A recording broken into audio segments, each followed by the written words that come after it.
সরাসরি নির্বাচন কমিশনের বিরুদ্ধে যে জালিয়াতির অভিযোগগুলি তুলেছেন, আমার মনে হয় এসআইআর পশ্চিমবঙ্গে বা অন্য যে কোনো রাজ্যে করবার আগে সেই প্রশ্নের প্রতিটার উত্তর নির্বাচন কমিশনকে দিতে হবে। অমিত মালব্যের এই বক্তব্য, আরএসএস বিজেপির বক্তব্য, এতদিন আসেনি যে তিওয়ারি টিবরেওয়াল এরা আমাদেরকে বাংলা শেখাবে। বাংলা ভাষা কোনটা ঠিক কোনটা ভুল কোনটা কি সেটা আমরা বাঙালিরা বুঝে নেবো। কোনো তিওয়ারি টিবরেওয়ালকে সেখানে দালালি করতে হবে। মজুমদার সেখানকার সাংসদ, একজন মন্ত্রী হয়ে তার কাছে কোনো খোঁজ নেই যে তার এলাকার একজন ব্যক্তি যিনি হিন্দু বাঙালি, তাকে ডিটেনশন ক্যাম্পে আটকে রাখা হয়। তার এই মুরদ নেই, তার এই মেরুদণ্ড নেই, তিনি একটি দালাল মাত্র। তারা এখনো পারিজাত গাঙ্গুলি নামক এই সন্ত্রাসবাদী, আমি তাকে সন্ত্রাসবাদী বলবো, তাকে এখনো তারা গ্রেপ্তার করতে পারিনি। হ্যাঁ, এই পারিজাত গাঙ্গুলি দুর্গাপুরে যেটা করেছে এটা সেটার অংশ মাত্র। এর মাথায় সে মিঠুন চক্রবর্তী, শুভেন্দু অধিকারী, সুকান্ত মজুমদার, আপনি যে কারো নাম বলতে পারেন, প্রত্যেকেই আছে বলে আমি। হিন্দু হোক মুসলমান হোক, বাঙালি মানেই হচ্ছে বিজেপির কাছে অপর। এখন রাজ্য রাজনীতি এসআইআর নিয়ে একেবারে উত্তপ্ত। তার মধ্যেখানে কেন্দ্রীয় বিজেপির আইটি সেলের যিনি প্রধান অমিত মালব্যর মুখ থেকে শোনা যাচ্ছে জনগণ মন, অর্থাৎ আমাদের যে দেশের জাতীয় সঙ্গীত সেটা নাকি বাংলা ভাষায় নয়। কি বলবেন? দেখুন, বর্তমানে এসআইআর নিয়ে যেটা চলছে সেই বিতর্কের আবহে লোকসভার প্রধান বিরোধী দলনেতা রাহুল গান্ধী একটি সাংবাদিক সম্মেলন করেছেন। সেখানে তিনি সরাসরি নির্বাচন কমিশনের বিরুদ্ধে যে জালিয়াতির অভিযোগগুলি তুলেছেন, আমার মনে হয় এসআইআর পশ্চিমবঙ্গে বা অন্য যে কোনো রাজ্যে করবার আগে সেই প্রশ্নের প্রতিটার উত্তর নির্বাচন কমিশনকে দিতে হবে। এবং রইল বাকি অমিত মালব্যর কথা, তিনি যে রাজ্যের বাসিন্দা এবং তার যারা পূর্বপুরুষ, রাজনৈতিক পূর্বপুরুষ, তাদের থেকে তিনি যে শিক্ষা পেয়েছেন, তিনি মনে করেছেন বাংলা কোনো ভাষা নয়। আমরা জানি যে তাদের রাজনৈতিক ইতিহাস কী, তাদের রাজনৈতিক শিক্ষা কী, তার কথাকে আলাদা করে গুরুত্ব দেওয়ার কোনো কারণ নেই। কিন্তু বৃহত্তর প্রেক্ষিতে অমিত মালব্য যে কথা বলেছেন, এটা যে আরএসএস বিজেপির হিন্দি আধিপত্যের একটি অংশ, সেটা জেনেই আমাদের সেই প্রতিবাদটা করতে হবে।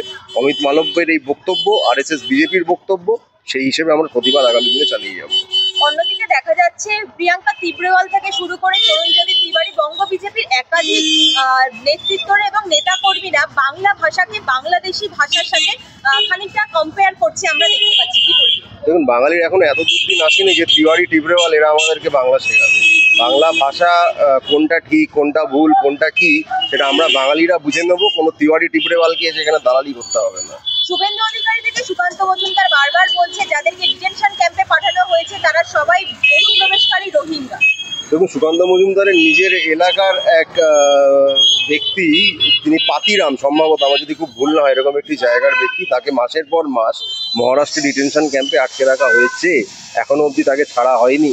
সুকান্ত মজুমদার সেখানকার সাংসদ, একজন মন্ত্রী হয়ে তার কাছে কোনো খোঁজ নেই যে তার এলাকার একজন ব্যক্তি যিনি হিন্দু বাঙালি, তাকে ডিটেনশন ক্যাম্পে আটকে রাখা হয়েছে। অথচ তিনি তার কেন্দ্রীয় নেতৃত্বের নির্দেশ অনুসারে তাদের দালালি করবার জন্য রোহিঙ্গা করে লাফাচ্ছেন। তাহলে তিনি উত্তর দিন, তার কেন্দ্রের যিনি হিন্দু বাঙালি ডিটেনশন ক্যাম্পে মাসের পর মাস আটকে আছেন, তিনি কি রোহিঙ্গা? তিনি সরাসরি বলুন। তার এই মুরদ নেই, তার এই মেরুদণ্ড নেই, তিনি একটি দালাল মাত্র। অন্যদিকে দেখা যাচ্ছে টালিগঞ্জের আনন্দপল্লী দিলীপ সাহা এই এসআইআর আতঙ্কে আত্মঘাতী হয়েছেন। আপনি কি মনে করছেন এটা একটি রাষ্ট্রীয় খুন? 100 বার, এটা কোনো আত্মহত্যার ঘটনাই নয়। মানুষের মনে যেভাবে আতঙ্ক এনআরসি থেকে শুরু করে এসআইআর হয়ে এবং বাংলা বললেই বাংলাদেশি রোহিঙ্গা, যেভাবে আতঙ্ক ছড়ানোর কাজ আরএসএস বিজেপি করেছে, ইলেকশন কমিশন করেছে, এটা তার ফলশ্রুতিতে আমি খুন বলেই মনে করছি। এবং এর আইনি পথে কতটা বিচার হওয়া সম্ভব আমরা জানি যে সম্ভব নয়, কিন্তু রাজনৈতিকভাবে এর প্রতিরোধ আগামী দিনে আমরা করবই করব। অন্যদিকে দেখা যাচ্ছে দুর্গাপুর ঘটনায় একের পর এক যারা অভিযুক্ত তারা ধরা পড়েছে, কিন্তু মূল অভিযুক্ত যে পারিজাত গাঙ্গুলি তিনি এখনো পর্যন্ত ধরা পড়েনি। এই যে বিজেপি মানে দাঙ্গা হাঙ্গামা চেষ্টা, কতটা ফলপ্রসূ হবে বিধানসভা ভোটের আগে?